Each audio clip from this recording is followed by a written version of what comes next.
اب معاملہ صرف ہندوستان میں رہنے کا نہیں ہے، بلکہ ہندوستان میں اسلام کو بچانے کا معاملہ ہے۔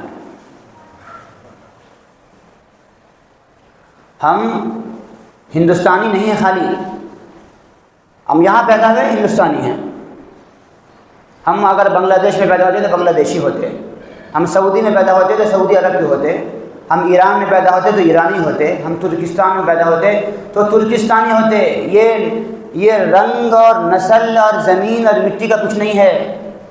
ہاں، اپنے وطن سے محبت ضرور ہے، اپنی مٹی کے لیے ہم جان بھی دیں گے، اپنے وطن کے لیے سب کچھ قربان کریں گے، لیکن یہ اصل نہیں ہے۔ اصل تو چیز ہمارا دین ہے، ایمان ہے، اسلام ہے۔ ہم کہیں بھی ہوں گے، کسی بھی ملک میں ہوں گے، ہم پہلے مسلمان ہیں۔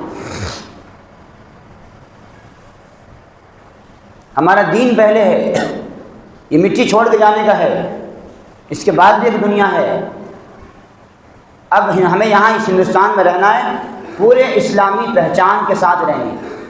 ہماری ٹوپی بھی رہے گی، داڑھی بھی رہے گی، کرتا پاجامہ بھی رہے گا، مسجدیں بھی رہیں گی، نماز بھی رہیں گے، اذان بھی ہوگی۔ پورے اسلام کی جتنی بھی ارکان ہیں، اس ارکان کے ساتھ اگر ہم ہندوستان میں رہیں گے تو یہ ہمارا ایمان اور اسلام کا تقاضا ہے، باقی رہے گا۔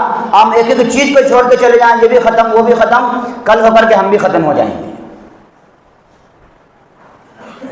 بہرحال ہمیں افسوس ہے کہ ہم مسلمان اتنی بڑی طاقت، اتنی بڑی جمعیت، اتنی زیادہ تعداد میں ہونے کے بعد بھی ہم کوئی متحد قوت نہ بن سکے، ہم کوئی متحدہ پاور نہ بن سکے، اور اس کے نتیجے میں ہماری آپسی اختلاف کی بنیاد، ہماری آپسی جھگڑوں کی بنیاد پر آج ایک بابری مسجد ہمارے ہاتھ سے چلی گئی۔ آج ہی